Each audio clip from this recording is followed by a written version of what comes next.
The sun was dying over the wide valley, spilling its last light across the prairie like the bleeding edge of a broken promise. Heat shimmered above the scrub grass, and the wind carried the dry scent of dust and distance. A young woman walked alone down the narrow track between two ridges, her dress the color of old bone, her hair tangled by the wind. Her boots were split at the seams, her hands cracked from days of work, and yet there was something delicate about her still, something that hardship had not yet taken. Her name was Clara May Whitmore, and the world had already asked too much of her. She had come west chasing her father's dream, a patch of land where the soil could forgive him his failures.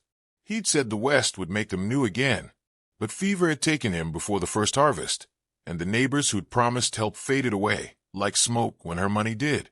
Now the house stood crooked against the wind, one window broken, one corner sinking into dust.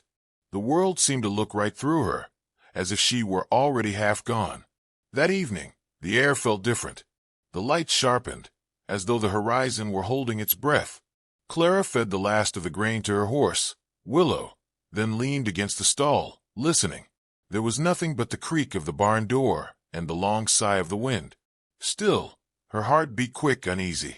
She'd heard the stories, about men who rode out of the desert with laughter on their tongues and fire on their hands, who left behind nothing but ashes and silence.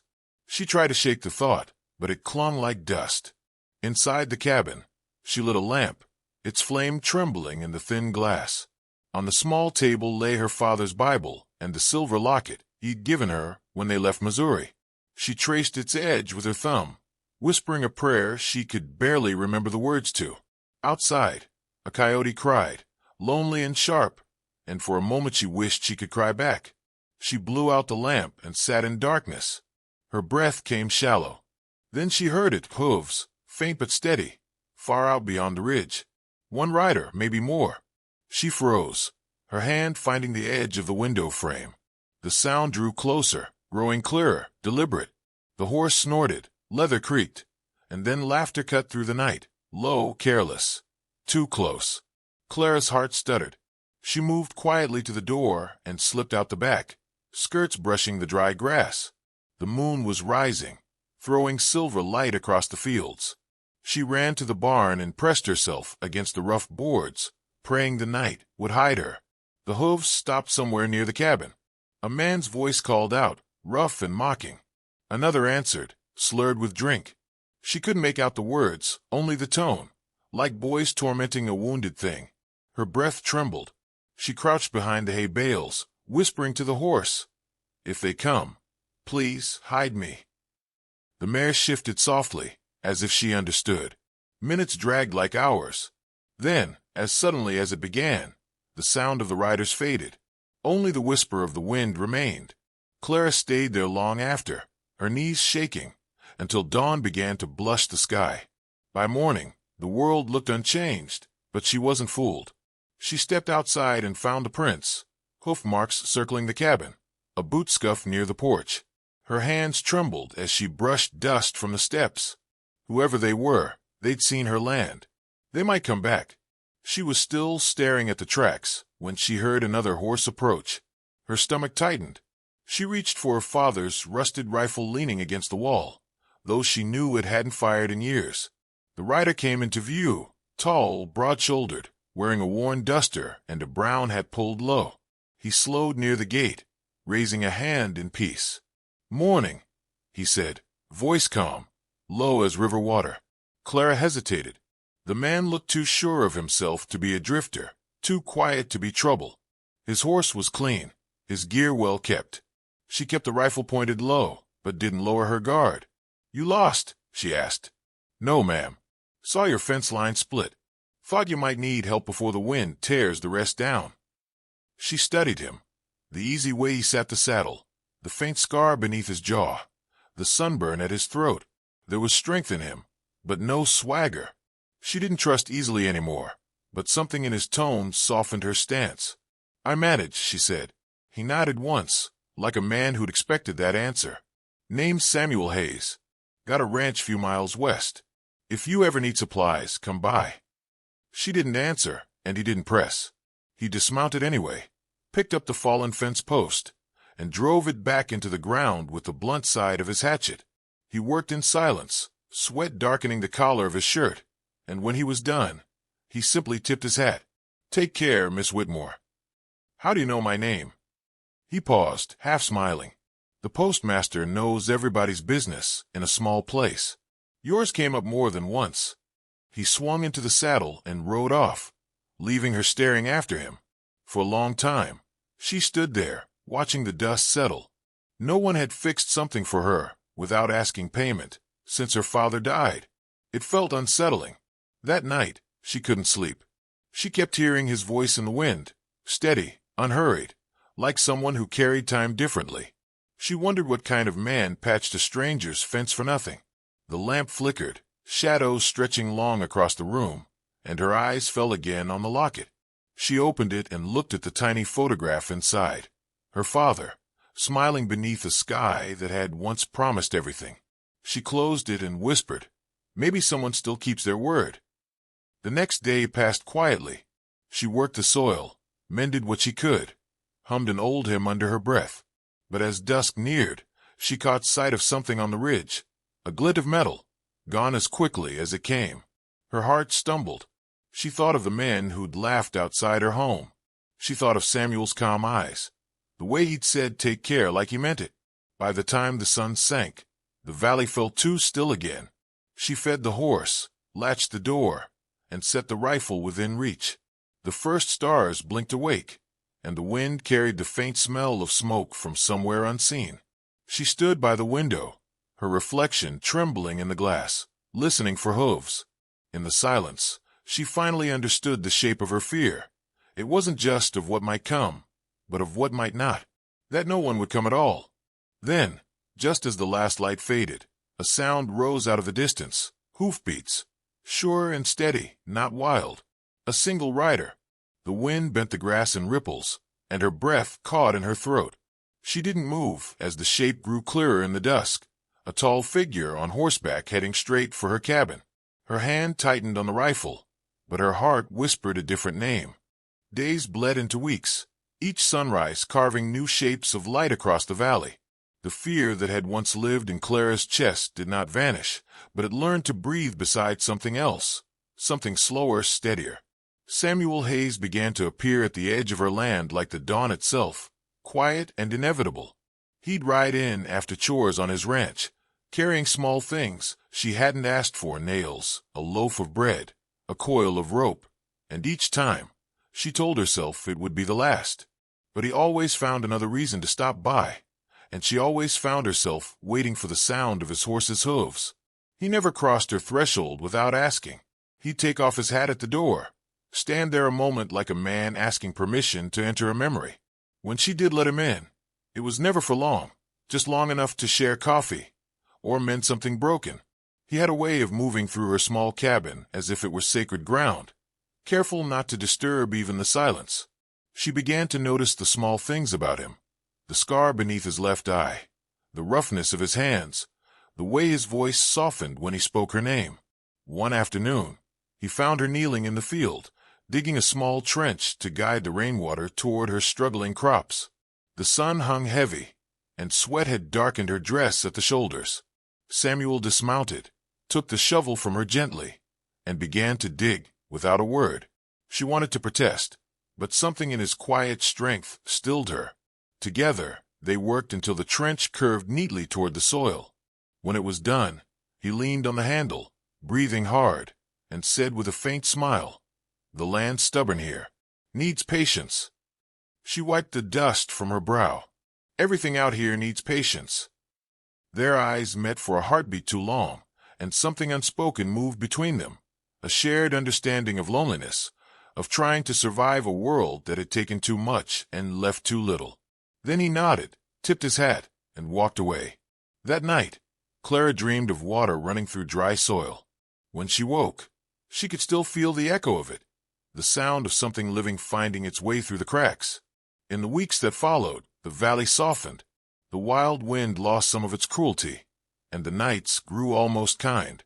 Samuel began teaching her small things: how to tie a stronger fence knot, how to read the clouds for storms.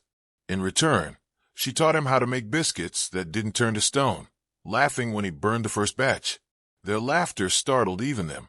It had been so long since either had heard the sound of joy that it felt like something foreign, a forgotten song remembered by chance. But not every moment was light.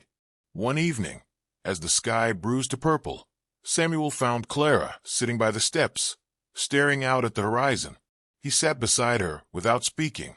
She held her father's locket in her hands, twisting it between her fingers until her knuckles whitened. "I used to think the West could wash away the past," she said softly. "But it doesn't. It just buries it under more dust." Samuel turned the brim of his hat in his hands. Burying's not the same as forgetting. Sometimes the ground needs time before anything can grow again. She looked at him then, studying the lines of his face. "Did you lose someone?" He hesitated. The evening wind caught his voice when he finally spoke. "My brother. We built a ranch together. He wanted quick riches. I wanted steadiness. He sold it all behind my back and left. Haven't seen him since." Clara lowered her gaze. "So you stayed." Somebody had to keep the fences standing.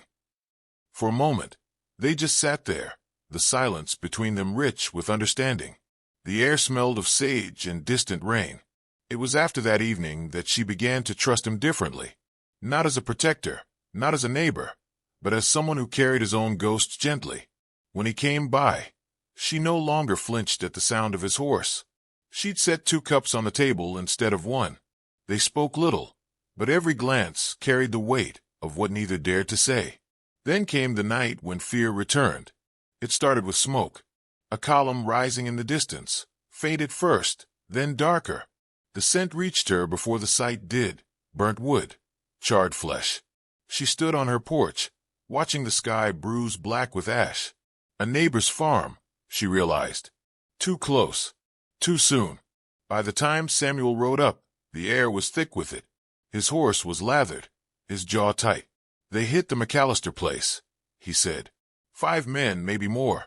Took what they wanted and left fire behind. Clara's throat went dry. The memory of laughter in the dark flashed back like lightning. "They'll come here next." He looked at her, steady but fierce. "They won't touch you. I'll see to it." She shook her head. "You can't fight them alone." He stepped closer, voice quiet but sharp with conviction. "You asked once if someone would hide you. I'm telling you now, as long as I'm alive, no one will hurt you." Something in the way he said it broke through her fear.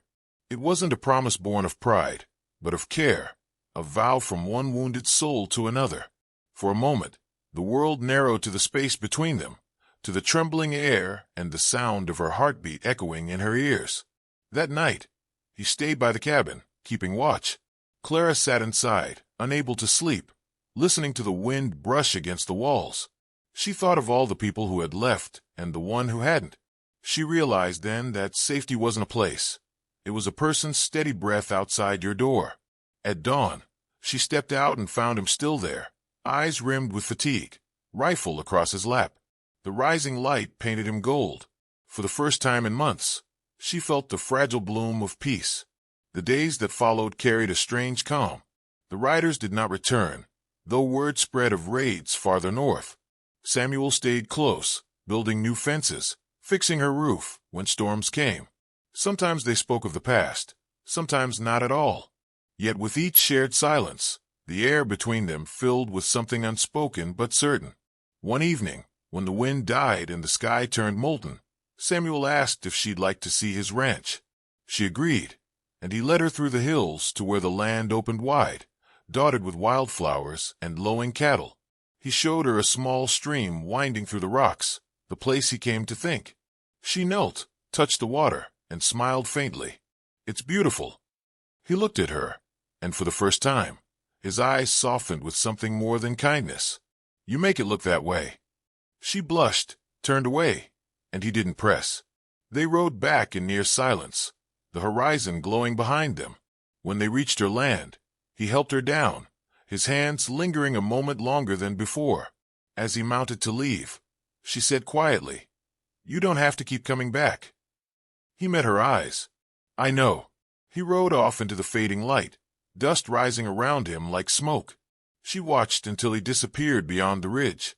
Then, just as night began to fall, she saw it again in the distance. A faint glow, not from the setting sun this time, but from fire. The wind shifted, carrying the smell of smoke straight toward her home. The first thing Clara smelled was smoke, sharp, bitter, and real. It crawled through the cracks of her cabin and wrapped itself around her breath. She rushed outside, the night wind whipping her hair, and saw the horizon burning. Flames licked the ridge where dry brush had caught, but through the haze she caught sight of something worse: riders, their silhouettes backlit by firelight. 5, maybe 6. The same laughter carried across the valley, cruel and familiar. Her heart struck hard against her ribs. They were coming. She ran to the barn, fingers trembling as she unlatched the door. Willow snorted, restless, sensing her panic. Clara whispered to her, half prayer, half plea, "Please be still." She grabbed the rifle, though she knew its rusted chamber would fail her. For a moment she considered fleeing, but there was nowhere to run, only open plains and men who could ride faster than fear. She pressed her back against the wall, pulse roaring in her ears, and listened as hoofbeats drew nearer. Then, over the chaos, she heard another sound, a single, steadier gallop cutting through the noise. It was the rhythm she knew by heart. Samuel. She stepped to the doorway, the fire's glow catching his figure as he rode down the slope toward her. His face was carved with focus, his jaw set like stone. He carried his rifle across the saddle, a streak of sweat and dust down his neck. When he saw her, he shouted something she couldn't hear over the wind, but she understood. Inside. Stay hidden. She ducked back into the barn as the first shots cracked through the night. The sound tore through the stillness, echoing off the hills like thunder. She crouched low behind the hay bales, clutching the useless rifle, whispering his name over and over. Outside, horses screamed, and she heard the scrape of boots, the clash of metal, the heavy grunt of men fighting.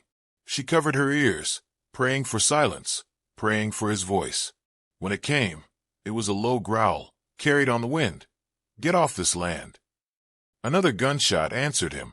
A bullet splintered the barn door. Clara bit back a cry. Through a crack in the boards, she saw Samuel standing in front of her cabin, shoulders squared, alone against the riders. Smoke curled around him, and the flames painted his outline in red and gold. He fired again, the recoil jarring his frame, but he didn't falter. For every shot they sent, he gave one back. For every curse they hurled, he answered with silence. The men circled, taunting. One of them shouted, "Ain't worth dying for, Hayes. Just a girl with dust for dowry." Samuel reloaded calmly. "Then you've never seen what courage looks like." The next few seconds blurred. Another blast. A horse reared. One man fell. The others hesitated, suddenly aware they were facing not a desperate rancher, but a man who decided fear had no place left to live. He stepped forward once more, firing until the hammer clicked empty. The remaining riders fled into the dark, their laughter twisted into something hollow. Then there was quiet, only the crackle of fire and the rasp of his breath. Clara ran out, barefoot, the hem of her dress catching cinders. "Samuel." He turned toward her, stumbled once, and sank to one knee. She caught him before he fell, her hands slick with his blood. The sight of it stole her breath. A bullet had grazed his shoulder, another lodged near his ribs. His eyes fluttered open, searching her face as though to make sure she was real. "I told you." His voice was barely a whisper. "No one would hurt you." She pressed her hand over the wound, tears streaking through the soot on her cheeks. "Don't talk. Please." He smiled faintly. "Always talking when you shouldn't, Clara."